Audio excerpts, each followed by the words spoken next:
Hello and welcome to Creatacast with your host, David Welch. Today's show is going to be about focus, something that I honestly have not had a ton of in regards to my craft. I honestly have not, and this is why there is a fictional metaphor for writers who don't complete projects. It's called writer's block. Writer's block is merely a lack of focus and a lack of commitment to your story, your characters, your craft.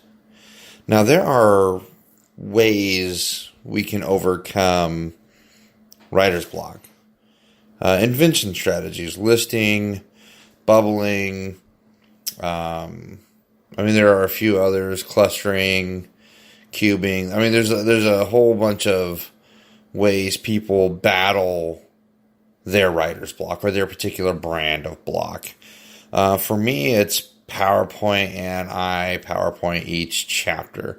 I throw a little image up there that gives me an idea of what I'm trying to attain for that chapter.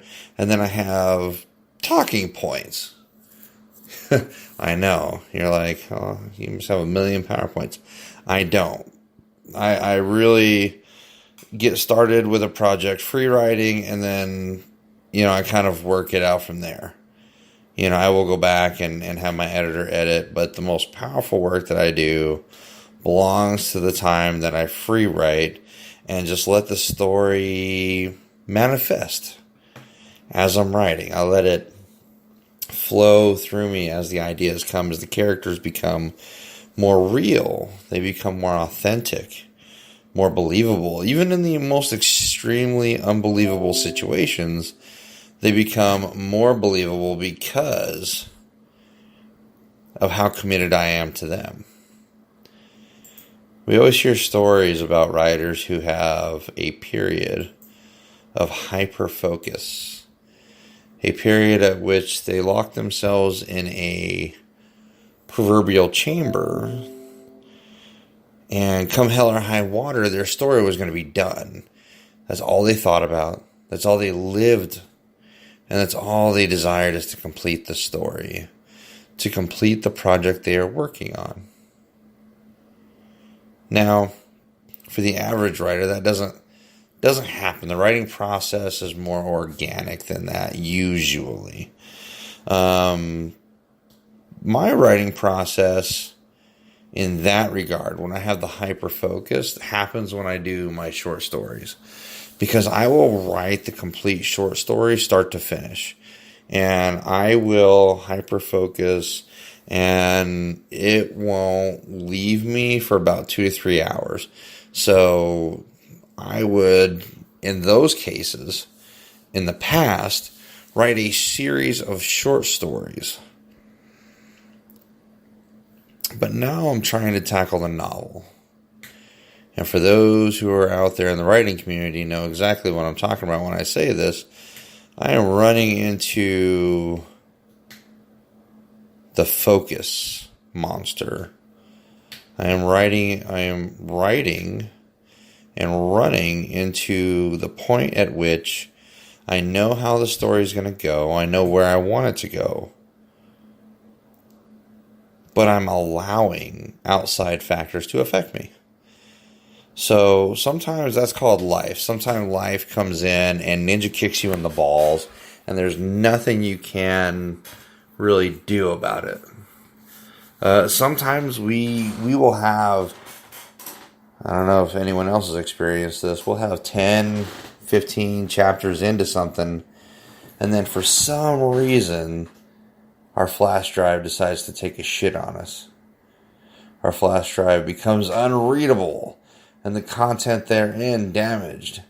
And that's your work. You're like, fuck me. I've put all this effort into writing this piece, and it's gone now. It disappears. It was deleted somehow, or something happens to where it's gone, and you're devastated. a lot of us, me in particular, I mean, will launch a series of epithets towards the computer, towards the flash drive in question, and then, not revisit that storyline. It's because there becomes this mental barrier that says, well, what's the point if I'm just going to have my hard ass work negated by a technological error of some sort? And we can't look at it that way. We have to stop the bullshit. We have to stop seeing those things as insurmountable barriers, but something that we can climb. Nobody likes to climb Everest twice. It's usually done one motherfucking time in someone's life. But for those who are addicted to climbing, Everest is just one of many mistresses that you'll be courting throughout your climbing life. You have K2, and you have many other contenders in the ring of climbing journeys that will test you. Everest being Mike Tyson, of course. That's the 1-2 punch.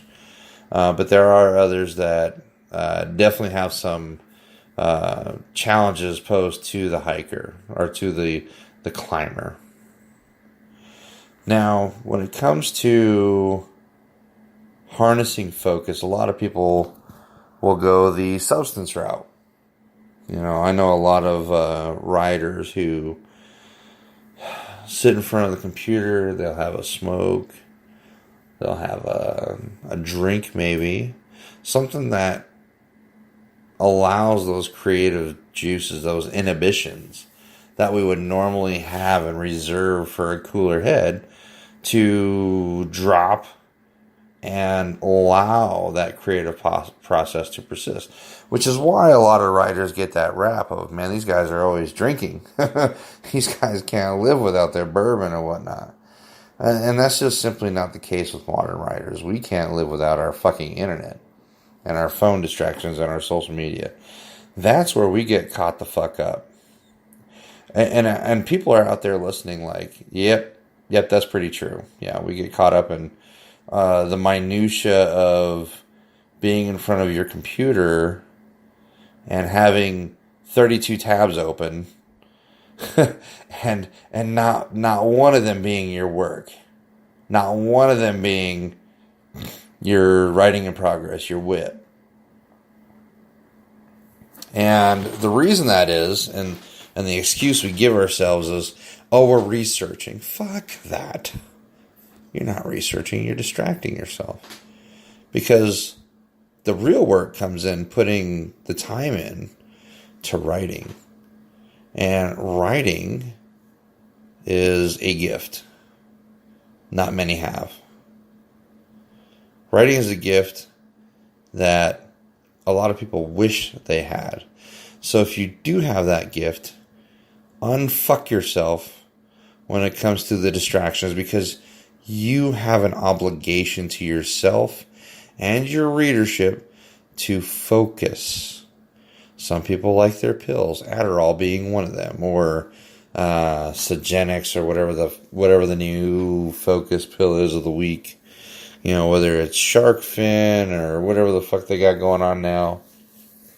All that's a bunch of bullshit. You know it. You know it's bullshit. A lot of people are going to be like, well, you just don't know, man. It's the most focusing shit out there. It's not. It's the focus. You in front of your computer, closing out those tabs, pulling up Word, and focusing on what you need to do.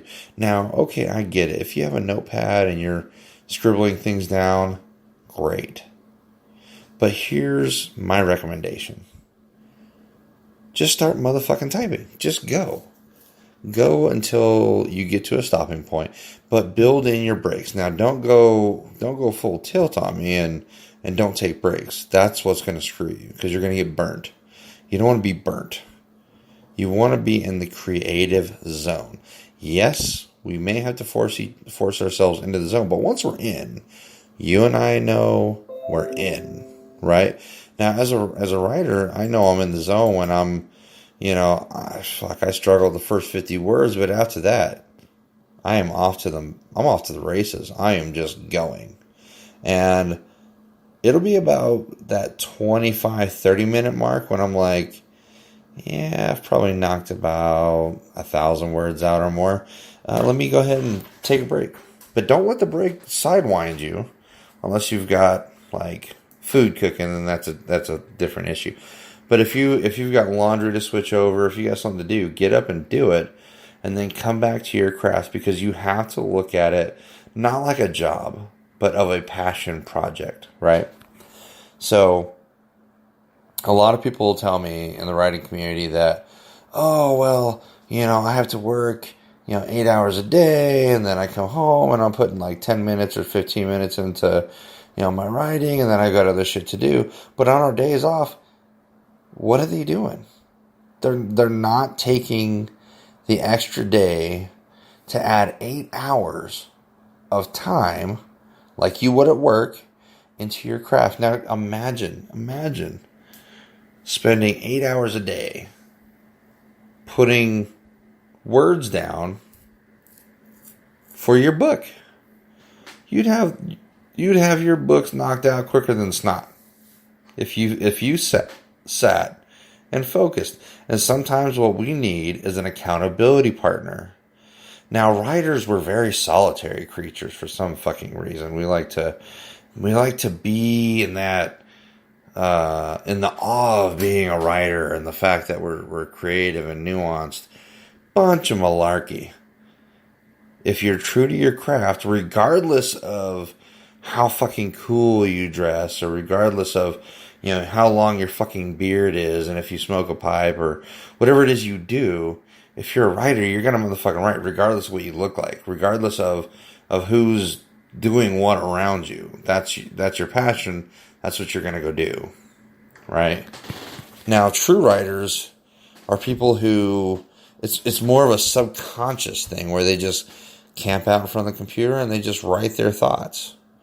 Now, there's a stark difference between a journaler and a chronicler and a blogger than somebody who is a writer, somebody who is a craft bludgeoning writer, somebody who is creating a work of genius, or creating a work to bring entertainment to others.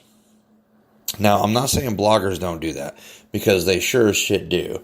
Like, if you've ever read Medium or tapped into the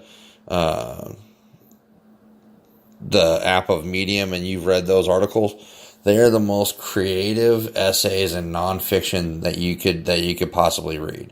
Highly entertaining, highly recommended. If you have not, as a writer, looked into Medium as either A, being a contributor, or B, just enjoying it, you are wrong. It's kind of like reading dessert, if everyone knows what I mean. So what we need to do as writers, those who are serious about our craft, is create the writing environment that you want to be in. Have your vision boards, have your salt rocks, your everything that makes you the best writer.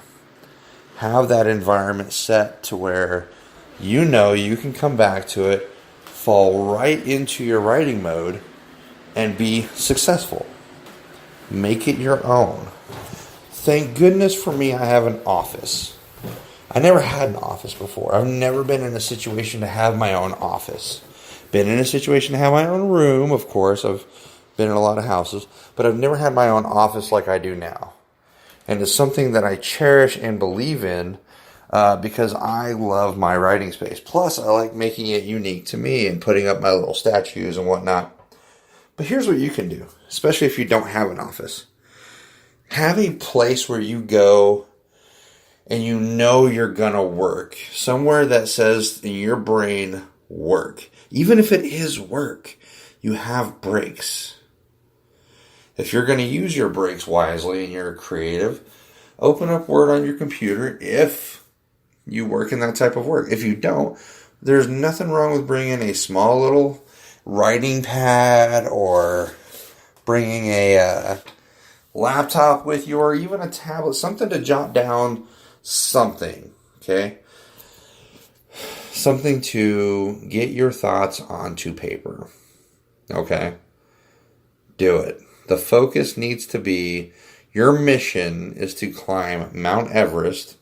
And you know Mount Everest for you, if you're writing a sci-fi epic, that's 120,000 words if you're writing a sci-fi opera. You know that. You have this benchmark. And a lot of people are like, well, I'm just going to write till the story's done. Well, fan-fucking-tastic, then you already know in your head what that means to you. Whether it's a word count, whether it's the point where you get to and you write the fucking end, then that's what it is. If you're writing young adult literature and you're putting down, 55,000 words, then that's what you need to do. Okay? So don't be distracted. Don't let yourself lose that impetus. And all it comes down to, and here's the secret, guys and gals, silencing your phone, closing the tabs, setting the environment, and just going. Yes, we need to stray away from the screen sometimes. That means getting your ass up, walking around, doing something other than staring at a screen. That's what that means. It doesn't mean go to the next tab. It doesn't mean immediately pick up your phone and start scrolling through Instagram, Facebook, Snapchat, whatever have you. Yes, it is important to keep abreast of your communication, but if your mindset is saying, hey, I need to work and I want to get this complete before this time, this arbitrary time that I set for myself, then you need to focus in on being committed to making it happen. A lot of people are like, well, easier said than done, Dave. It is. It is easier said than done. I, of all people, are feeling your struggle out there. Because we have mechanisms throughout the day to keep distracting us.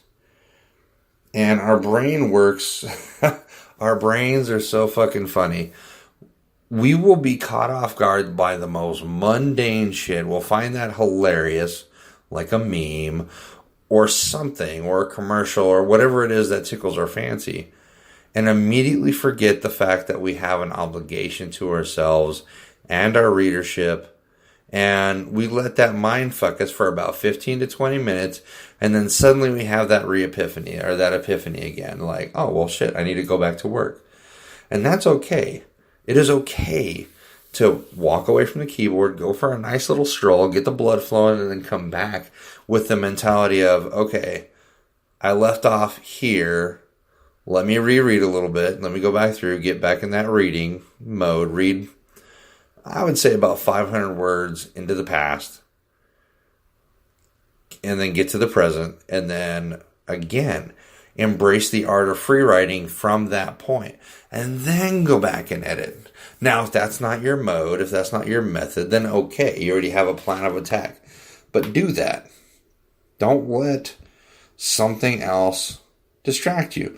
Now, for those of us who are parents, and a lot of us are in the writing community, well, you're going to be like, well, what about all the 80 other things that I've got going on during the day? Well, I mean, if you have 80 other things going on during the day, then you may have to wait. Legit. You may have to just wait. You may have to wait till your husband's asleep, the kids are asleep, the motherfucking dog is asleep, the cat's asleep. As long as somebody somewhere is up, you may see that as a distraction. I get it. And then you can say, well, fuck, I'm so tired at the end of the day. Hey, Dave, how do you do it? Well, set aside a time increment. So everybody's in bed. Okay, everybody's in bed on average for you, 9:30. And you say, okay, well, I know I'm not going to be focused, and I'm not going to be up. I'm not going to be alert. So here's what I'm going to do. I'm going to commit to 45 minutes. So from 9:30 to what? 10:15? So from 9:30 to 10:15, I'm going to work on my story. Come hell or high water, everybody's asleep. You've set the environment. You know, you walk right to your computer. You reread 500 words into the past. You get to the present. And you just let it go. Just go. Don't nuke it. Don't sit in front of the computer and nuke it. Don't be like, well, fuck. Well, how am I going to say this? And what if my character's thinking about this? And what about... Just fuck that. Just go. Get into whatever mode you need to get into and go. Now, a lot of us who are poets, like, well, I need to pull up this tab and get inspiration and have a muse and blah, blah, blah, blah, blah. Fuck that. Your muses are at your beck and call with your brain. Those are your muses. Those are the real muses. It's not a physical representation. It's a mental representation, right?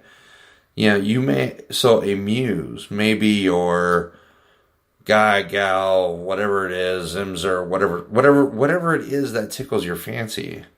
Whomever it is that is encapsulated your Petrarchan love heart and said, I'm going to own your thoughts for the next couple days, weeks, years, whatever. If you're the poet and you're writing your sonnet and you're writing your craft and you're creating a poem from the heart, you're going to be able to do that with a blank page and just going for it. Because in your brain, you already know what your muse is. You already know. You don't need a picture of your muse. You don't need much at all. Now, smells, sights, sounds, those can help us in the process. And have that environment set up. Now, if you're writing a poem for that special someone, have something. It doesn't have to be a visual representation. It could be a smell. It could be a sound. It could be something that is indicative of them. It is something that represents who they are and what they're about. And then get back into that mode. Set it aside. Block it from your peripheral vision. And just go. Because you've already had that reawakening. You've already had that. For me, and if I'm writing about my wife, I know I can have her Victoria's Secret Angel bottle off to the right-hand side, spray it up, get a little bit of a whiff, and I'm gone. I'm off to the races. I'm good to go. Like, I already know how I'm going to say, what I'm going to say, where I'm going with the poem, where my mentality is with the poem, and how it's going to end. I just go. And my poems aren't long. They're generally a page or two. They're not very long. Some motherfuckers out there can write multiple pages on a single poem. I'm not, for me, that's just not how I do poetry. Now, for others, that may be the only way they do poetry, and they may need several somethings to keep them in that mode, or they may need a break, and that's okay. If you're writing poems with a theme in mind, and you're losing focus on the theme, bring something in that reminds you of the theme. It could be a visual representation, a sound, a smell, a feeling. Okay? It might be something that helps you get in that mode. And then it is okay to reflect. Now, the reflection is not done at the keyboard. The keyboard is meant for the writing. The word is meant for the writing. Okay? If you have Word open and you have a keyboard, write. The reflection is done on your walk. The reflection is done when you're doing the laundry, you're cooking the food, you're talking to the kids, you're giving them baths, you're doing whatever it is else you're doing. That's when you need to reflect on what you're going to accomplish that evening. Now, if you're a morning person, your day might look a little bit different. You might be up at the butt crack of dawn or even earlier. You may be up at when it's still dark 30. Everybody else is still asleep. You know that in about 45 minutes to an hour, you need to have everything prepped for the kids, or at least start prepping to get the kids off to school, to get the husband off to work, or to get the wife off to work. However it is the dynamic works for you. I don't care which. but you know you have 45 minutes or 60 minutes in front of that keyboard and a cup of coffee. Something that gets your brain going, okay? It could be a cold shower, a warm shower. It could be a nice shave, legs or face, whatever have you. It could be something that wakes you the fuck up. Whatever that is for you is whatever it is. You get up, you find your keyboard, you find your computer, and you go. You knock out maybe 2 or 3 poems, and then you're good for the rest of the day. If that's all you accomplish, then great.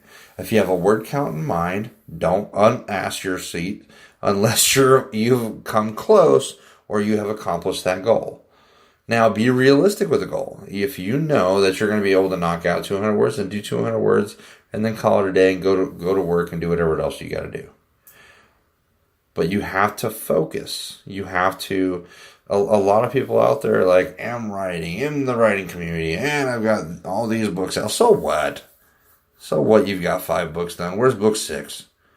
So what? You got book 1 done. Where's book 2? Or maybe you're like me and you're that asshole that's, I'm going to be a writer. I'm going to write 10 years later. I'm a writer. Unless you fucking do it, you're not a writer. Unless you focus, unless you get that work out there, you're not an author. Now, for me, it was a gradual build up, and I acknowledge that. For me, I knew in my heart that in order for me to produce a book, I had to earn some qualifications on the way. I had to earn some insight. I had to earn being recognized for my writing and its uniqueness and whatever have you. I had to burn the midnight oil just to feel justified enough to complete a larger work. That was my journey. That doesn't have to be your journey. Some people come out swinging right out the gate, right? Some people come out swinging right out the gate and they produce a book. And then they've achieved the book, and then, okay, now that we've achieved the book, and we got to market our book, and we got to think about our book, and we got to talk about our book. Well, great. What happens when the honeymoon's over there, Charlie? Guy, girl. What happens when the honeymoon is over and the romance is starting to dissipate a little bit? And that realization that, you just ran from your wedding and you're running off with your lover, okay? What happens then? Well, here's what happens. Life hits you. Life will hit you harder than anything. Distractions come up. Maybe you're in combat right now. Maybe you're in combat and you got fucking motherfucking bullets whizzing over your head, and all you can think about is your fucking story. You're like, damn, I didn't get to that part of the book. I'm not done, and I've been shot. Well, kill whoever the hell you need to kill in front of you. Kick whose ass you need to kick in front of you, and then get back to what you need to be doing. And at that point, it should, definitely survival being key among them. But if you've got your mind tuned in to, hey, I have things to accomplish, then fight tooth and nail to get to where you can accomplish things. I did a lot of reading when I was overseas. I did a lot of reading in the military. So it was a great venue. Combat. It was a great venue on watch to consume a lot of literature, because you waited till something happened, or you stood your post diligently, and as soon as you were done and it was time for you to rack out, you spent 3 or 4 hours reading, and you turn out that light and you go back to what you're doing. And I had a journal, had a notepad, everything. I had notes, I had storylines, I had summaries, I had poetry, I had my thoughts of the day just down on paper. It was very cathartic. But then the real work started happening. I started really punching that keyboard, started writing more. Okay? Now, there are a lot of people out there that write a bunch of caca bullshit. And there are a lot of people that they should really be told, hey, you need to go back to the drawing board and rework what you're doing, because it's not working for your readers. And a lot of people don't know until they start getting that first feedback. And that first feedback is generally not constructive criticism. It's, hey, oh, this is great. And then the person didn't really fucking read it because they're trying to just get you off of their case. Okay? As a writer, you need to read. You need to look at what other writers are doing and then find your cadence. And I mean this with all the love in the world. Sometimes, no matter how hard we work at something, it may not come to fruition the way we think it does. Okay? Like that's me in becoming a professional football player, basketball player. I worked hard. I played super hard. But I know, and so far it's been in my head that I'm not going to achieve the bigs. And that's okay. Those sports taught me a lesson. They taught me the art of perfecting a craft and getting better at something and improving in it and still having those skills and that agility that I was garnered along the way to help me do whatever it is I'm meant to do. Now, if you're committed to the art of writing and you're committed to creative writing, writing fiction, poetry, creative nonfiction, there are many outlets for you as a writer to go and to keep in that mode. And one of them being is writing a blog. A lot of people I know have blogs. They're great. You can use Designer and turn them into a full-on ebook if you want. And those really work out for people. In fact, I fucking endorse that whole concept. I really do. That's beautiful to me. If you've written some masterful essays, you got really good work out there, and you turn it into a whole creative nonfiction of very stylistic essays. I would love to read that. But as a writer, that is your niche. So what I'm saying is focus on what your niche is. Now, I want my niche so badly to be fiction. But overwhelmingly, what has been picked for publication for me is poetry. And it's okay.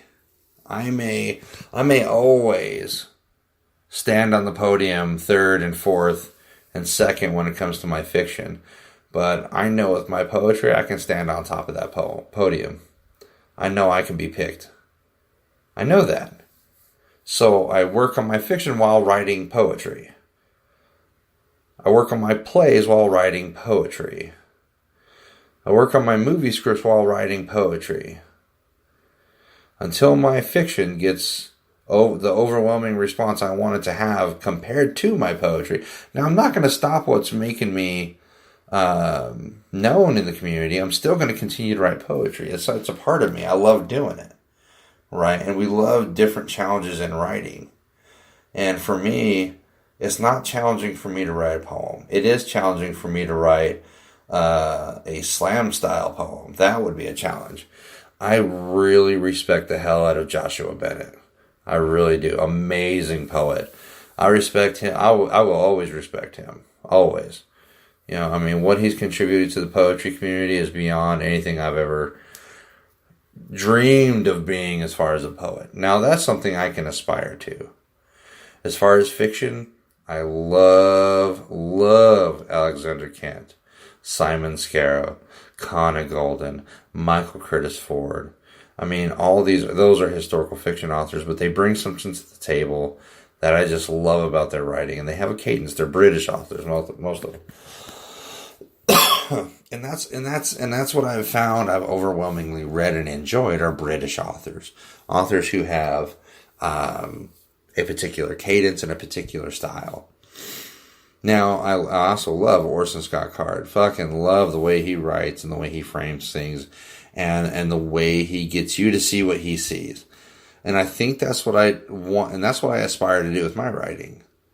Right? So whatever it is that aspires you to get you to where you need to be, live in that mode, but the focus part on when you do your writing is key. And you need to close those tabs.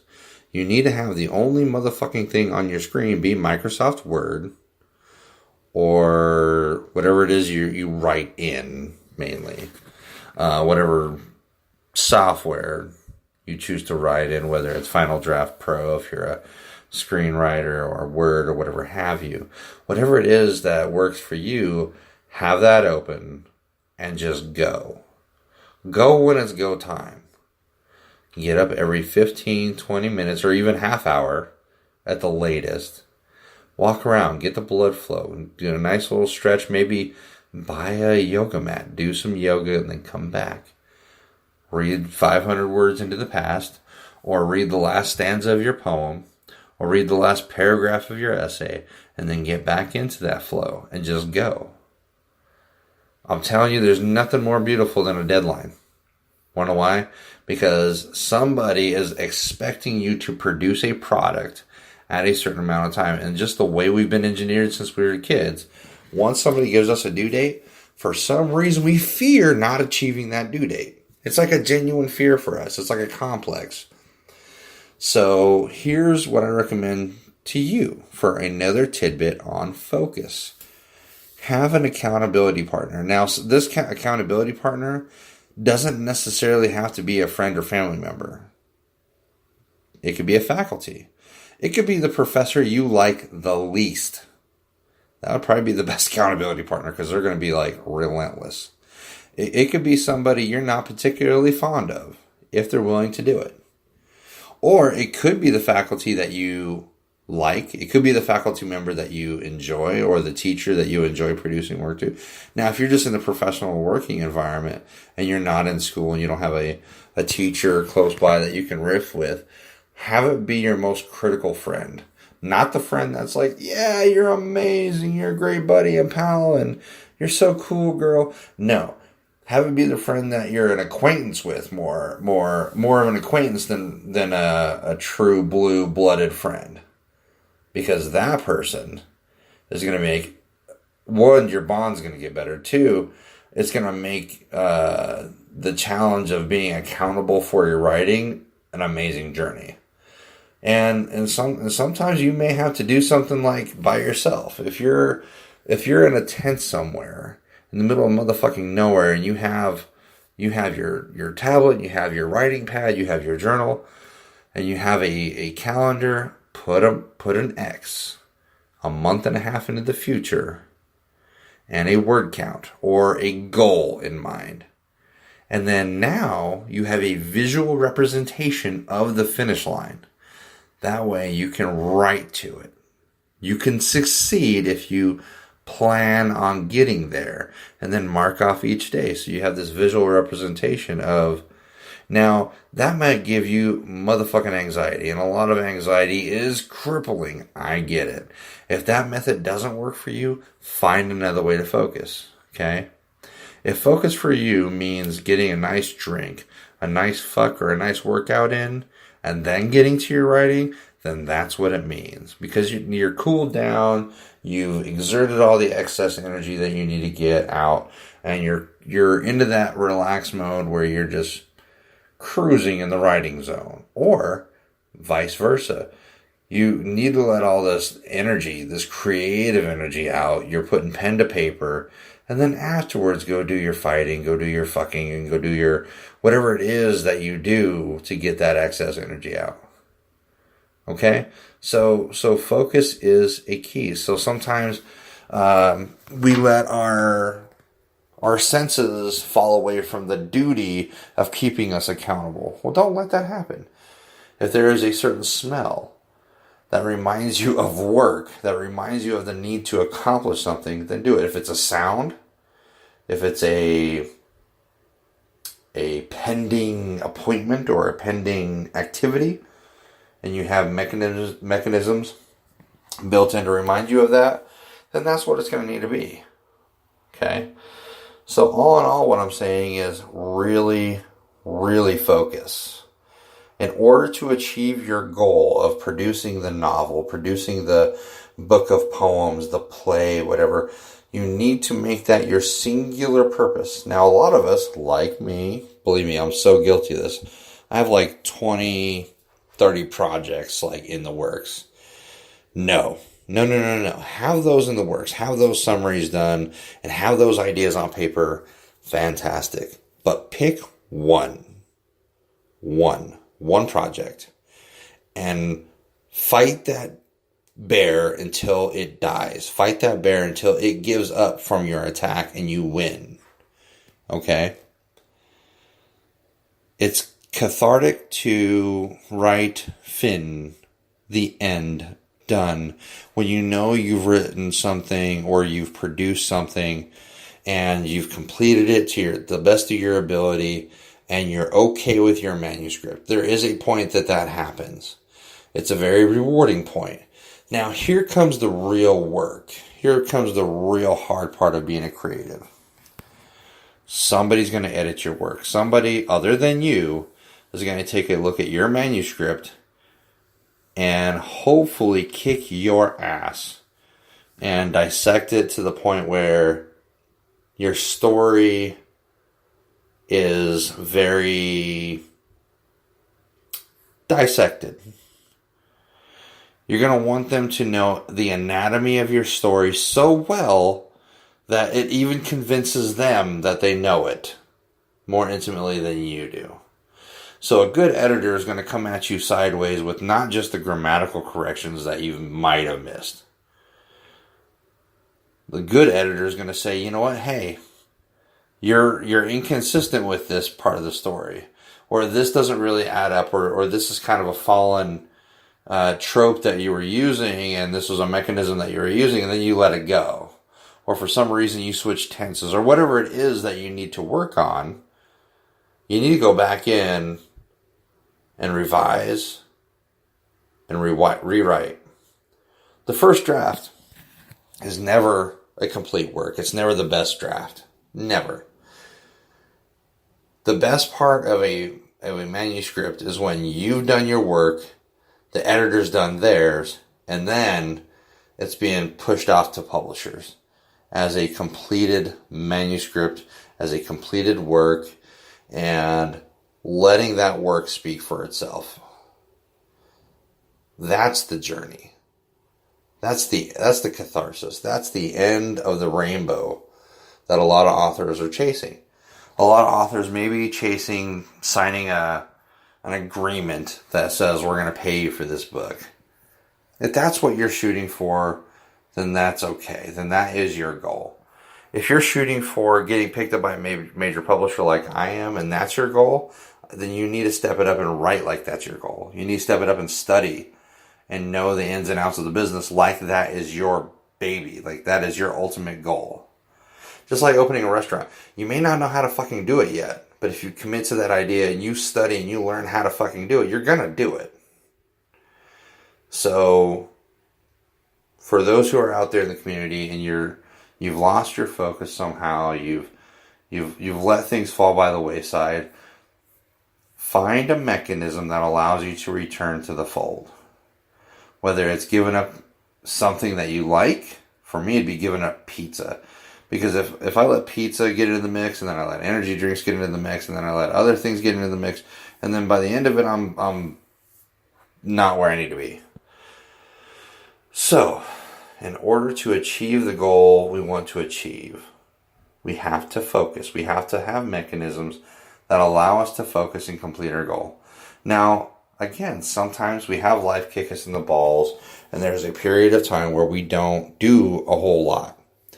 And that is okay. Because the instant you come back to that singular work that you've been trying to finish, you're going to have a better impetus and a more composed frame of mind to get back into it and start swinging for the fences and look for a haymaker. Okay?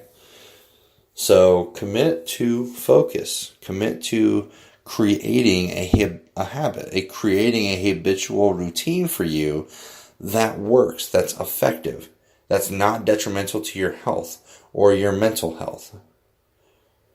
You have to develop a mechanism that gets you to the end game.